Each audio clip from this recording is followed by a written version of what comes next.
ढेर सारे क्रैब्स उनकी तरफ बढ़ रहे हैं, जिनसे बचने के लिए उन्होंने भागना शुरू किया। थोड़ा आगे चलने के बाद कुछ दूरी पर उन्हें एक बहुत बड़ी शिप नजर आई। ये एक कार्गो शिप थी जिसके अंदर बहुत सारे कंटेनर्स भी थे। इन कंटेनर में ही बहुत सारे लोगों ने पनाह ली हुई थी। इन तीनों को देखते ही वो सभी कंटेनर में जाकर छुप गए। दरअसल वो इन तीनों से नहीं भागे बल्कि उनके पीछे केकड़े आ रहे थे। ये तीनों कंटेनर के पास जाकर गिड़गिड़ाने लगते हैं और दरवाजा खोलने की रिक्वेस्ट करते हैं, लेकिन वो उनके लिए दरवाजा नहीं खोलते। दूसरी तरफ केकड़ों की एक बहुत ही बड़ी सेना उनके पीछे थी, इसीलिए अब उनको खुद कुछ करना होगा। उनके पास कोई और रास्ता तो था नहीं, इसलिए जूलियन और उसके दोनों बच्चे कंटेनर के ऊपर चढ़ने का फैसला कर लेते हैं। जूलियन पहले अपने दोनों बच्चों को कंटेनर के ऊपर चढ़ाती है। अब जूलियन जैसे ऊपर चढ़ती है तो एक केकड़ा आकर उसे पैर पर काट लेता है, लेकिन वो जैसे तैसे करके उसे अपना पांव छुड़ाकर ऊपर चढ़ जाती है। अब जूलियन अपने जख्म को अपने स्कार्फ से बांध लेती है, जिसके बाद वो बेहोश हो जाती है। केसी और बेन देखते हैं कि वो केकड़े उस कंटेनर को काटते हुए उसके अंदर चले गए और उसके अंदर मौजूद लोगों पर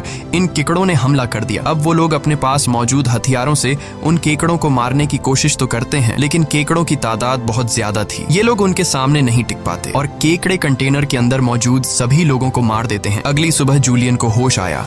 उसने देखा कि उसके दोनों बच्चे यहाँ नहीं हैं। वो बुरी तरह से डर गई कि कहीं मेरे बच्चों को कुछ हो नहीं गया हो, लेकिन तभी दूर से उसे केसी और बेन आते हुए दिखाई दिए, जो असल में खाने पीने और हथियार की तलाश में गए हुए थे। खैर, अब यहाँ पर वो केकड़े भी नहीं थे। अब जूलियन अपने केकड़े के कांटे जख्म को ठीक करती है, जबकि बेन कंटेनर के अंदर मरे हुए लोगों के वेपन्स कलेक्ट कर लेता है ताकि उससे खुद की सेफ्टी के लिए यूज कर सकें, और वहाँ उन्हें थोड़ा बहुत खाना भी मिल जाता है। खैर, इसके बाद जूलियन कैप्टन से कांटेक्ट करती है, जिस पर वो बताता है कि मेरे ऊपर भी इसी क्रीचर्स ने अटैक कर दिया है और अब मैं बहुत ज्यादा जख्मी हूँ, मैं तुम्हारी मदद नहीं कर सकता। और साथ ही वो जूलियन को ये भी बताता है कि अब समंदर का पानी बहुत जल्द वापस फिर से अपनी जगह पर आने वाला है, इसीलिए तो ये सी क्रीचर फिर से यहाँ वापस आ गए हैं। जूलियन रोने लग जाती है क्योंकि इन लोगों को ये भी नहीं पता था कि सबमरीन तक जाने के लिए उन्हें कौन सी डायरेक्शन में जाना है, क्योंकि सारी रात भाग दौड़ में उनका मैप भी कहीं गिर गया था। इसलिए कैप्टन उनकी आसानी के लिए अपनी फ्लेयर गन से हवा में फायर करता है और बेन उसे देख लेता है, मगर वो जगह उनसे बहुत दूर थी। ये लोग तेजी से सबमरीन की तरफ बढ़ने लगते हैं, लेकिन अभी तक वहां तक पहुंचना नामुमकिन लगने लगा, क्योंकि वहां पहुंचने तक उन्हें एक चट्टानी रास्ते से गुजरना पड़ता है, जहां से गुजरते हुए